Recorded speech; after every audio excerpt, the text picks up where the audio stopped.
You may proceed. We have a number of counselors on the case. Jeremy Friedman is here with me today, but he will not be arguing. And my client is here as well. Brook Jackson is in the front row, so I wanted to introduce her to the court. May it please the court, my name is Warner Mendenhall, and I represent Brook Jackson in this case. The key issue, I believe here, and the fundamental issue is whether the federal government made a showing of good cause. And the Polanski decision actually helps us in many, many ways. First of all, it said that the government must show good cause before intervening after the seal period. And good cause means legally sufficient reason, not a mere desire to dismiss. And we can see that in the motion that the federal government filed, all it said is that it wanted to dismiss, and that's what gave it cause. There was no legally sufficient reason beyond this desire to dismiss. Did it not say that it was unlikely to succeed, or that it would impose substantial discovery and litigation burdens, or that it conflicted with the government's public health policy goals? Your Honor, it's interesting how it's constructed in their motion. The first part of the motion is the motion to intervene, and only in the motion to dismiss does it raise these other allegations. But in the motion to intervene, the first segment of their motion, which is a combined motion, all it says is to dismiss. It does not mention those other things. So we believe that the motion to intervene is limited and cabined by what they submitted to the district court. It's the district court then that took those secondary issues that the government raised in its motion to dismiss and kind of confounded them and created this hybrid system where we can pull from the motion to dismiss these supposed reasons of the federal government and incorporate them. That's not how this should work, Your Honor. This should work. At first, they have to be allowed to intervene, and by intervening, at that point they have to show a legally sufficient reason and good cause. We can't just incorporate motions. What about the harmful error rule? In other words, if there were bases that were raised and were considered by the district court, and it failed to take them into account on just the motion to intervene, and we send it back, and it can do that on remand. Now, where's the harmful error? Well, I think there is harmful error there because it should, and in fact, that's what we're asking that this court do, is remand it and have the government show good cause. If we're just arguing under the Rule 41 dismissal standards, that's very different than them coming in and having to show good cause. Obviously, 41, they have a wide discretion to dismiss, and I have an argument about that as well. But our strongest argument is that the good cause that they have to show on the motion to intervene. So we do think it should be remanded and that they should show good cause. And they should show us exactly that question about the public health policies of the United States. The public health policy of the United States is set by the 1986 amendments to the Federal False Claims Act. And it's set there in a couple of ways. One thing it says is there should not be fraud in our federal health care programs. Another thing that it says is that relators themselves have this role as a check on a government that may actually be complicit with the defendant, that may have committed wrongdoing, the government itself, the government officials. They want a way to have a check. The Congress mandated this, that there's a way to have a check on the government so that it doesn't roll in a direction that supports fraud as the public health policy of the United States. So that's a key issue, is to go back to that statute and what Congress is requiring and what Congress saw is the role of the relators. So I hope that answers your question.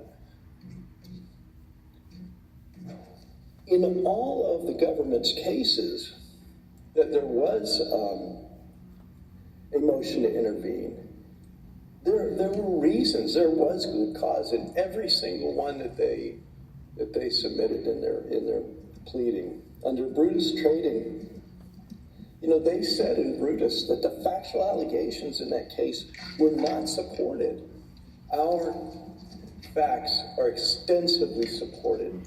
We're the only ones who submitted in this case affidavits and documents that supported our facts. They said that the legal theory was not cognizable. I'm back to Brutus now. In our case, the federal government actually put in a statement of interest about the legal theory, inducing the FDA to issue an emergency use authorization for an unapproved drug is a cognizable theory, which we took then and incorporated in our second amended complaint. We took the government's advice as to what the cognizable theory was. In Physicians Pain Specialist, Carver versus Physician Pain Specialist, that relator neglected the responsibilities of a relator in that case, failed to prosecute. In that case, the court did decide that the cost of proceeding with that case outweighed the benefit. There was an extensive factual record there. And Wolf Creek Service is another one which you guys may know that I'm on that case. I have another reason why we've asked for certiorari at the Supreme Court. But the discovery in that case cast doubt on the ability of the relator to prove the violations. And NASA employees' testimony challenged the allegations directly. And like I said, that's on appeal for some other reasons. But at least in that case, which I get, the court did find reasons, did articulate those reasons. So there's no evidence that the DOJ presented, no investigation details. There's no analysis.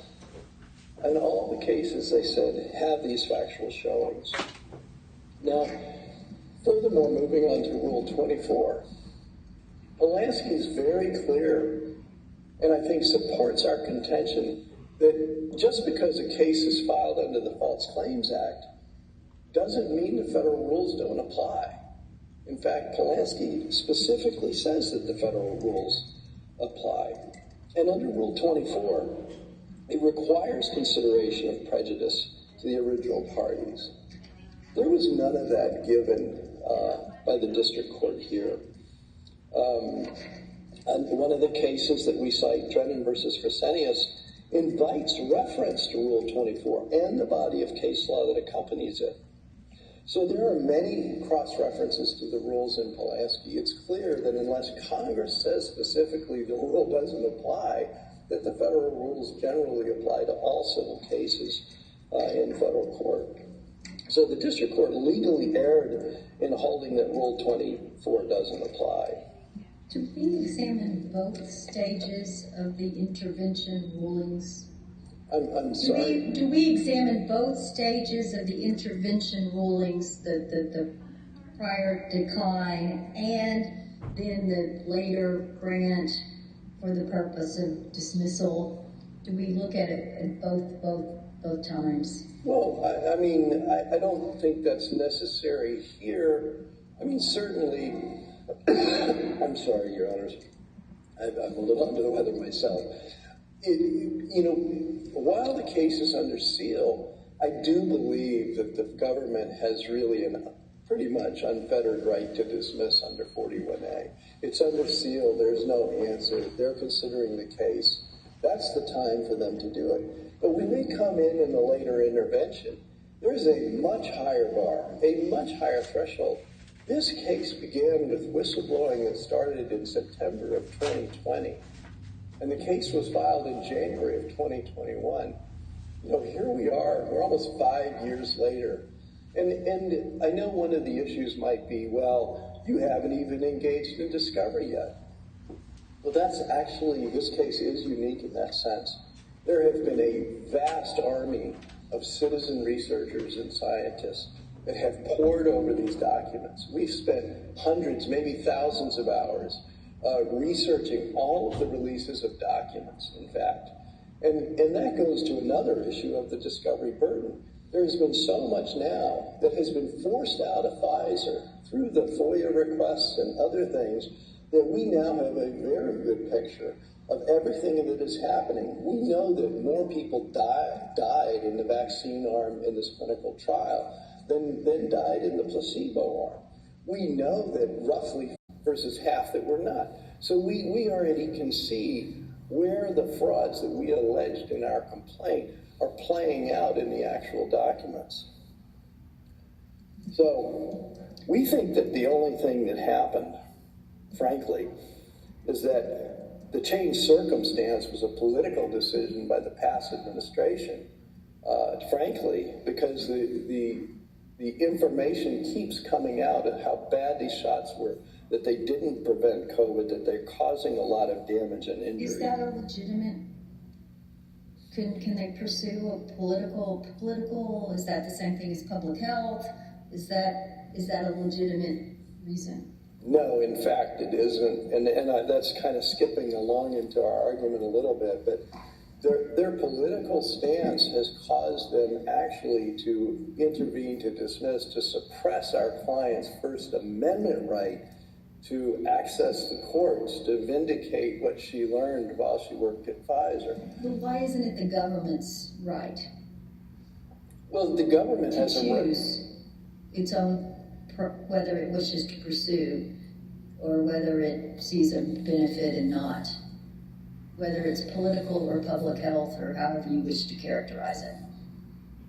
Well, because Congress set up the statutory framework for this, and Congress envisioned that our government itself may have some problems, and that the relators were there to check the government if the government was behaving badly. That's not, that certainly is possible that we have administrators that are colluding or operating and know about the fraud that Pfizer committed. And Congress wanted the relators to be a check on that. I hope, does that answer your question, Your Honor? I guess. Is there any issue about dismissal with prejudice or not prejudice? Sure. Under Rule 41, dismissals are supposed to be without prejudice unless the relator had previously dismissed the case. This relator had not previously dismissed the case. So when a dismissal is with prejudice, that adds another element to it as well. Shaw versus United Mexican States. If it is with prejudice, the court has to make a searching examination as to why it should be with prejudice. And Your Honors, I have thought about this a little bit, and I thought, well, what would without prejudice do? That means the relator could bring the case again. Well, guess what? There's more information coming out that the relator may have. They may be able to bring a very different case along the same lines, but with the additional information. So I think that, if that new information comes up, the relator ought to be able to file a claim that incorporates their prior claims, but also the new information that's come forward that proves the fraud. So we do think that Rule 41 requires dismissal without prejudice.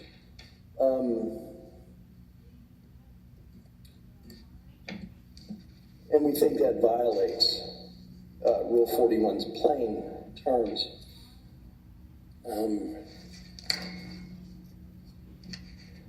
The other thing about this dismissal is that it does send a message to future whistleblowers.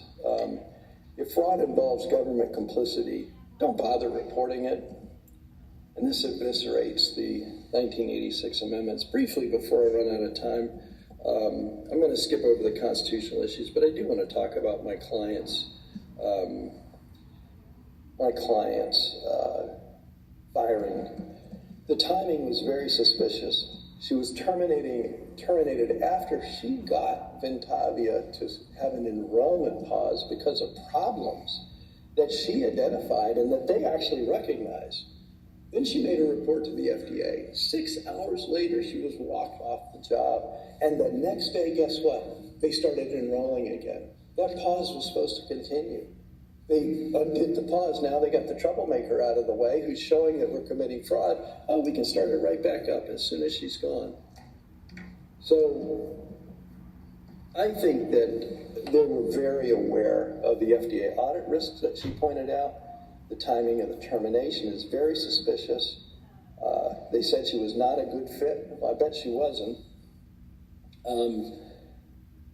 And she had, in the days prior to her termination, a pattern of escalating complaints up through Ventavia to Pfizer and to the FDA. So we think their termination decision was pretextual. Thank you very much. I see that my time has expired. Thank you. And I think I reserved 5 minutes. Is that Yes, correct? sir. Yes, sir. Thank you. Thank you, Mr. Minto. We'll hear from Ms. Smith.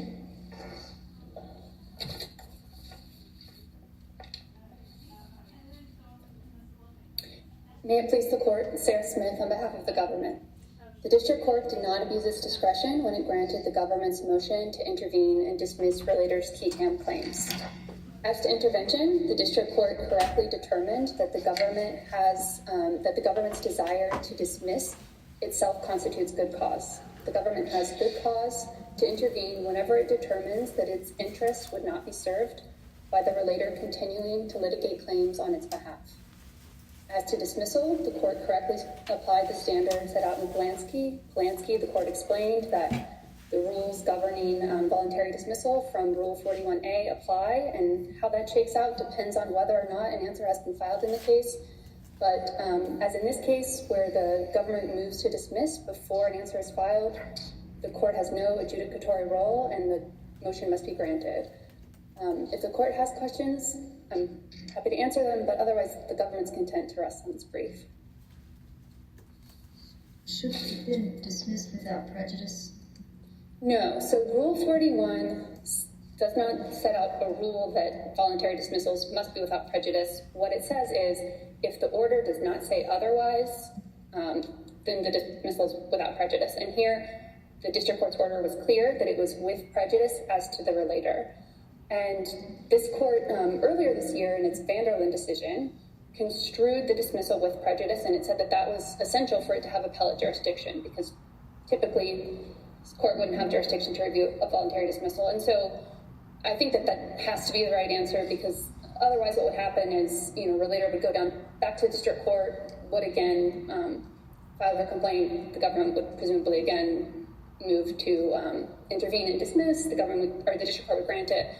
But that can be the reason that you don't do it, that you do it with prejudice. If you've had a multiple chance, exactly, then that can be a reason to do it with prejudice. What's the reason to have done it with prejudice this time around? So it would be futile because the government has already determined that its interests are not furthered by relator continuing this claim. And the point I wanted to make is that, if the dismissal had been without prejudice, then it really wouldn't make sense. The relator would keep filing in district court, it would keep getting dismissed, but this court couldn't review it because this court wouldn't have appellate jurisdiction. After they filed again, they could say, that's when you would do it on the second time. On the second time around. I thought that was how it works. So, again, Rule 41 does not say that dismissal has to be without prejudice. It just creates the rule that if the order doesn't say otherwise, it's without prejudice, and here it was with prejudice. What is the legal basis that this would be, because the government's made up its mind, is the legal basis? Because nothing would change if the relator brought her claims again. I mean, the government has made its decision, it's made its... Well, I mean, she could plead it better, and also the government might have a different public health policy. Is that possible? So relator she submitted 2 amended complaints here. She got a chance to revise her claim, and the government made its determination that the case was not... One reason to grant a motion to dismiss with prejudice is because something is futile. That is a legitimate reason to do a dismissal with prejudice. And I'm just asking what here in the record shows that it's futile. It's futile because the government has determined that its interests are not served by the relator. That could change with an election, right? Or a change in leadership in the public health sector. I mean, I mean, it could. I don't think that the district court had no reason to expect that the government's reasons would change in the future. I mean, if that was the rule, that like these dismissals always need to be without prejudice because somewhere down the line the government might change its mind, I don't think that is really a workable solution here. But really, normally the default is without prejudice. And so we have to have a reason to say that it's futile so that it should be with prejudice. So that's why, is it a good enough reason to say that, well, the government has spoken? Is that a reason? Again, the government, Rule 41 just says that if the order doesn't stipulate otherwise, it's without prejudice. It is not a rule that dismissals must be without prejudice. I'm discussing the case law in dismissals. Ordinarily, you should dismiss without prejudice unless it's been adjudicated such that, or the person's had multiple chances. There's all kinds of reasons why you do it with prejudice as opposed. There's a whole jurisprudence body about Rule 41, and I'm asking how it applies in this context. So, again, in this context, of dismissal without prejudice would be futile because the government has determined that it doesn't want these cases to go forward, and the district court did not abuse its discretion. What's your best articulation of good cause? Is desire alone sufficient, or must there always be some articulated reason? So the Supreme Court said in Polanski it's just a legally sufficient reason. Our position is that the government's desire to dismiss is itself good cause. That's all that's necessary. Of course, here the court adverted to the government's reasons to dismiss, and the court here is reviewing for abuse of discretion and can affirm on that basis. But no, the government doesn't need to convince the court that it has good reasons to dismiss its own case at the intervention stage. And I think well, then what's why really is it called anomalous. good cause? I'm sorry? Why isn't it just the government chooses, so it's done?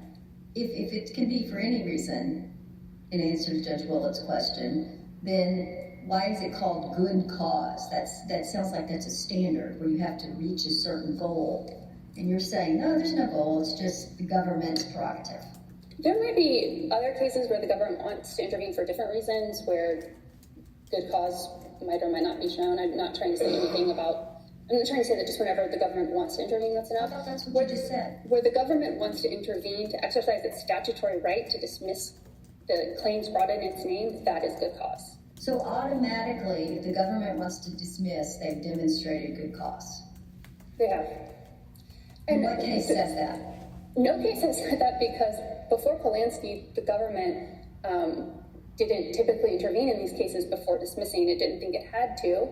Polanski said that's really strange to intervene in a case, to dismiss a case that you're not a party of, you need to become a party first. But it's relatively new that the government needs to intervene first. And on page 11 in our brief, we cite cases since Polanski where courts have consistently found that the government's desire to dismiss a case is good cause to intervene. And I just would like to point out that I think the relator's position is really unusual. It would say that, here, the substantive standard to dismiss, the court plays no adjudicatory role in this pre-answer context, but that at the threshold, the intervention, that there's a higher standard there that the government needs to satisfy. I don't know of any area of law that works like that, where the threshold question has a higher burden than the substantive dismissal standard. Well, shouldn't you argue, or wouldn't you argue that there's more than desire alone here? If the government talked about cost? Absolutely, the court can certainly affirm the district court's judgment on that basis. The district court pointed to the reasons that the government gave in its motion for why it wanted to dismiss. It explained that it doubted the merits, that the case would impose substantial litigation and discovery burdens, and the court did not abuse its discretion in accepting the government's assessment of the case. Did it raise those arguments in conjunction with its motion to intervene? So the government filed a single motion to the district court that was a motion to intervene and dismiss. Relator is right that it wasn't under, the intervention section, but it was in the same motion, yes. Do I understand, in answer to Judge Richmond's question, you said we could consider these other factors, but I took your argument to be, you're saying, no, it's just the government wanting to do this is your main argument. Are you making, is one your alternative better? Are you trying to make some law here in a circuit? Is that what you're trying to do? Can you help us? So it is our position, the government's desire to exercise its statutory right to dismiss the case is itself good cause. Again, if the court has any qualms about that, it can just affirm on the basis that the court gave below. If there are no further questions, we ask the court to affirm. Thank you. We'll hear from Mr. Guthrie. On behalf of Ventavia.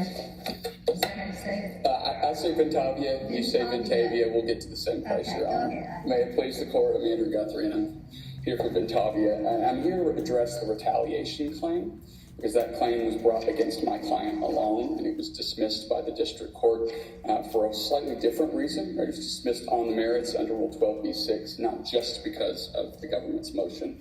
That decision was correct and should be affirmed as well. And the way we divided this argument, I only have 5 minutes to address the retaliation claim, but I honestly don't think I need more than that. Can you help? Because they said that you knew that, not you, but Ventavia knew that she had gone to the FDA about these claims. That's not true as a matter of fact, but I recognize that we're here on a pleading Does motion. the pleading say that? It does not, Your Honor. All she says is that she made a report, quote, the same day that she was fired. Sometimes we say a temporal thing. In normal employment law, if it's super duper fast, we can say that it could be linked. Certainly, Your Honor, and and she's referenced that here, but that comes from the causation element of her prima facie case to plead a claim for retaliation. She's got to show she was engaged in protected activity under the False Claims Act. Happy to talk about that because that's a specific burden. She's got to show that we knew she was engaged in protected activity, and then she's got to show that we fired her because of that. So this temporal proximity idea comes from that third element, from the causation. We didn't move on that. We're only here on the first two elements. So she didn't say they knew? Never once in her pleading did she say that we knew that she called the FDA, and she had lots of opportunities. And this is a second pleading? This is actually the fourth pleading, Your Honor. So it was the second. So she knew that was a flaw, that it didn't say she knew? We raised it in the first motion to dismiss. The district court granted the first motion to dismiss on two grounds, right? That she wasn't engaged in protected activity, and that we didn't know she was engaged in protected activity. We forecasted. We had an underline under this that she says she called the FDA, but she never once in her pleading says that she told us that she called the FDA. We didn't know. She had the opportunity to plead. It was a coincidence. I don't know if it was a coincidence or look, we had issues with her as an employee. In 18 days as an employee, we had some concerns about her behavior. She was finding confidential materials. She was taking pictures. She was violating. If you had 1 and 2, if they were pled and we would go to summary judgment, you might, on the causation number 3, that might be enough to get over summary judgment even. I hear you, Chief Judge Elrod, but we don't even get to causation. Okay. If we didn't know about it. And I want to point you to this court's opinion in the Patton case.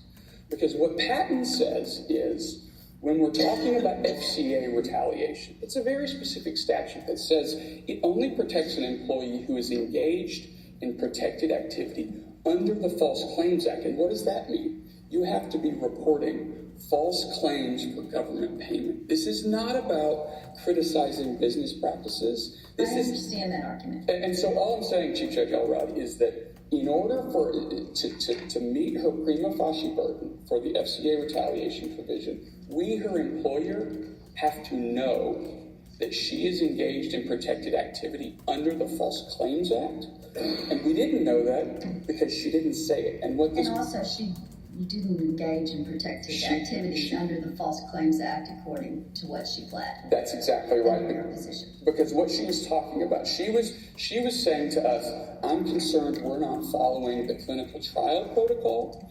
And she maybe even said, I'm concerned you're not following FDA regulations. Those are not protected activities under the False Claims Act. And that's the point this court made in Patton. that mere It might be protective acts under some other statute? it may Whistleblower general statute or something? It may be, Chief Judge Elrod, but she pled this claim under the False Claims Act retaliation provision. You know, the Supreme Court in Escobar says that the False Claims Act is not an all-purpose anti-fraud statute, and it is not a device for prosecuting what the Supreme Court called garden variety regulatory violations. So just as the False Claims Act is not an all-purpose anti-fraud statute, its retaliation provision is not an all-purpose anti-retaliation provision. It only protects employees who are engaged in protected activity under the False Claims Act.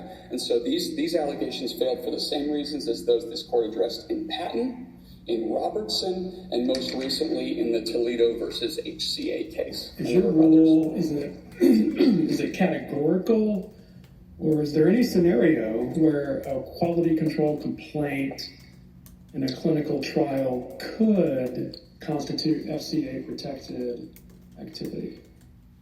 It is only, Judge Willett, going to be if the relator says, I've got concerns about the clinical trial protocol, and I think that means you're defrauding the government. Right? We're a full step away from anything that goes to the False Claims Act, because there's lots of clinical trials, there's lots of FDA regulatory spheres that have nothing to do with false claims for government payment. So my rule would be, and the rule that I think comes from this court's case law, is that the relator has to make that extra step to say, I've got concerns about, what does the court say? You got to talk about fraud or key tam actions or false, something that goes to false claims for government payment that gets you in the False Claims Act bucket. Otherwise, all the employee is doing is criticizing business practices, raising regulatory violations. That's not within the sphere of the False Claims Act, and it doesn't trigger their rights under the FCA's retaliation provision. Thank you. We have your argument. Thank you, Your Honor. Mr. Mendenhall, you say 5 minutes for rebuttal, sir. Thank you very much. You know, this is frequently a problem. I can tell you that I'm going to start with the employment issue, and then I'll move on to the government's issues. But what happens is the average whistleblower out there has no idea what key tam means. They have no idea that there's a federal False Claims Act statute. What they see is people lying to the federal government, or lying, in this case, to a federal trial, to a clinical trial, lying to Pfizer even, lying to the FDA, lying up the chain of command, and suppressing the information about those lies with this relator. She doesn't know about the False Claims Act at this point. She's just trying to figure out what the heck is going on here, and she sees unblinding, which is completely wrong in a clinical trial, messes up the entire data set. You know, she discussed all of these regulatory violations, and they're critical to running an adequate clinical trial, which is required by the emergency use authorization statute. This trial was clearly inadequate. That's what she's seeing. That's what she's reporting to her bosses, and to the FDA. I mean, we have that she knew, that they knew she had reported to the FDA. Well, what I would say about that is that all inferences under 12b-6 should be read in favor of the relator. There's certainly an inference when 6 hours after the phone call, she's marched off the location of her employment, marched off site. There's certainly an inference there that goes to that something happened to require this response 6 hours later. They're claiming that she had all of these other violations, but guess what? There was no disciplinary action before that day to our client. There was no notice before that. I think it's the night before. There was a long meeting with a bunch of issues. She was raising issues, and they started to accuse her of things. That was the night before she was walked off. That's the night before she made that phone call. So they were clearly what we would call, papering the file that night, saying that she had violated HIPAA. Well, guess what? Whistleblowers have a right to gather information. It is not a HIPAA violation to gather that medical information when you're going to hand it over to the federal government to prove fraud. So I'll move on. The government really sort of made our case for us in their argument. They just said, look, a desire to dismiss equals good cause. That's exactly what we're saying their contention is, that all they have to do is desire to dismiss it. And that is not good cause. And I think there's a very good point, that the government actually is changing its policies as to these vaccines. The government has recognized 10 deaths now among children. That's just the first 10. There are going to be hundreds more deaths in children that the government's going to recognize. So it is coming around. So it is not futile to have her case dismissed with the right to refile as the administration changes, as the information continues to come out, and as she continues to learn more over time. She's learning every day. Literally hundreds of people are coming forward now, bringing information to Brook Jackson, because they want to stop this travesty. They want to stop these deaths in children and in adults and the disabilities that have occurred in this process. We submitted documentation in there that there are millions of disabled people now due to these COVID-19 shots, that many, many people have had myocarditis or neurological disease or otherwise. All of that information is coming up. And that relates to a false payment to the government have? Well, it sure does. The fundamental issue was that the FDA had to provide an emergency use authorization before any payment could be released. Pfizer had to get this data through the FDA. Pfizer induced the FDA to give them an emergency use authorization based on fraudulent data. That's our allegation, but the facts on the ground are really proving that up over time. And then that released, initially it was 100 million doses for $1.9 billion. I believe Pfizer at this point has received $30 billion in payments for the shots it's provided to this country and other countries. So, and I guess that goes to another issue that I have thought about, Judge Richmond. The issue is there are these precursor activities to payment. Just because our relator sees it early in the stream of the process, we knew already the statement of work had been issued. Pfizer was proceeding with the clinical trial based on that statement of work that was issued. They knew that if they got this through the FDA, they would be paid. That was the purpose of these clinical trials, which Pfizer did finance. Pfizer financed these trials, but in anticipation of the billions of dollars that would come after approval. And they could not get approval but for the fact that they hid some deaths in the trial, they didn't properly give the data to the government, and they hid the fact that this does not stop transmission, and that there's all kinds of damage in the trial. Thank you. I believe we have your argument, unless Judge Richmond has anything further. Okay, thank you. We have your argument, Mr. Miller. Thank you. It's been a true pleasure to appear here. Thank you. Thank you, sir. Thank you to all counsel. And the case is submitted. We appreciate the arguments.